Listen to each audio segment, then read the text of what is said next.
আসসালামু আলাইকুম, welcome to my channel Lipi's kitchen. আজকের পর্বে আমি আপনাদের তৈরি করে দেখাবো ঘরের সামান্য উপকরণে দারুণ মজাদার একটি হালুয়া রেসিপি।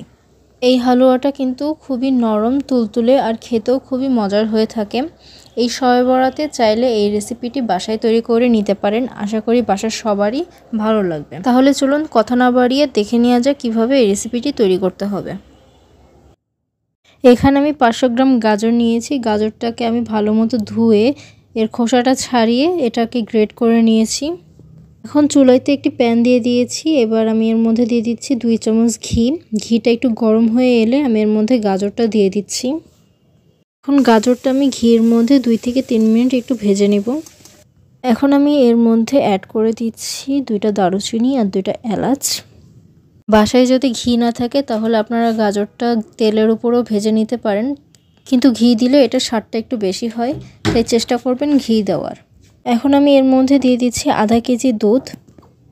দুধটা দিয়ে এটাকে আরও কিছুক্ষণ আমি নেড়ে নিব। এই দুধেই গাজরটা খুব ভালো মতো সেদ্ধ হয়ে যাবে। হালকা একটু শুকিয়ে গেলে এখানে আমি চিনি ব্যবহার করতেছি। চিনিটা আমি দিয়ে দিব 1 কাপ। মনে রাখবেন গাজরটা কিন্তু হালকা শুকিয়ে গেলে তখনই চিনিটা ব্যবহার করতে হবে। প্রথমে চিনি দিয়ে দিলে কিন্তু গাজরটা পারফেক্টভাবে সেদ্ধ হবে না, আর বরফির টেস্টটাও কিন্তু ভালো আসবে না।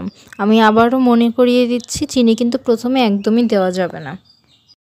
এখন দিয়ে দিচ্ছি নারকেল। এখানে আমি 1 কাপ পরিমাণ নারকেল দিয়ে দিয়েছি। নারকেলটা দেওয়ার পর আমি এটাকে আরও কিছুক্ষণ নেড়ে নিব। এরপর এখানে আমি দিয়ে দিচ্ছি ঘি। প্রথমে আমি যে ঘিটা দিয়েছিলাম সেটার ফ্লেভারটা চলে গেছে, তাই আমি আবার এখানে একটু ঘি অ্যাড করে দিলাম। এবার এটাকে আরও কিছুক্ষণ আমি ভালো মতো নেড়ে নিব। এখন আমি হাতে নিয়ে একটু দেখবো এটা বরফি বানানোর জন্য পারফেক্ট হয়েছে কিনা। এই যে দেখুন আঠালো ভাব চলে এসেছে, তার মানে এটা হয়ে গেছে। এখন আমি এর মধ্যে কিছু চীনাবাদাম থেতো করে এর মধ্যে দিয়ে দিচ্ছি। দিয়ে এটাকে আরও কিছুক্ষণ আমি একটু নেড়ে নেব। চুলার আঁচটা বন্ধ করে এটা গরম থাকতে থাকতেই আমি নামিয়ে নিব। প্লেটে নামানোর আগে আমি প্লেটে সামান্য একটু ঘি ব্রাশ করে নিয়েছিলাম। এতে করে আমি বরফি আকারে যখন কেটে নিব তখন এটা প্লেট থেকে খুব ইজিলি ছেড়ে আসবে। এখন প্লেটের চারপাশে ভাবে ছড়িয়ে দেওয়ার পর এটাকে আমি ঠান্ডা করে নিব, তাই ফ্রিজে 1 ঘন্টা আমি এটাকে রেখে দিচ্ছি। প্রায় 1 ঘন্টা পর এটাকে আমি ফ্রিজ থেকে বের করে নিয়েছি। এখন এটাকে আমি একটি ছুরির সাহায্যে বরফি আকারে কেটে নেব। এই বরফিটা কিন্তু আসলে কোনো ঝামেলা ছাড়া স্বল্প উপকরণে খুব দ্রুত বানিয়ে নেওয়া যায়, আর খেতেও কিন্তু অসম্ভব মজার হয়ে থাকে। তাই আপনারা বাসায় এটা অবশ্যই ট্রাই করবেন। আশা করি আপনাদের ভালো লাগবে।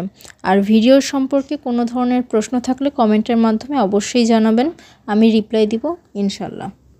কথা বলতে বলতে আমার বরফিগুলো কাটা হয়ে গেছে। এখন এগুলোকে আমি ডেকোরেশন করে নেব। ডেকোরেশনের জন্য আমি এর উপরে দিয়ে দিয়েছি কাঠবাদাম।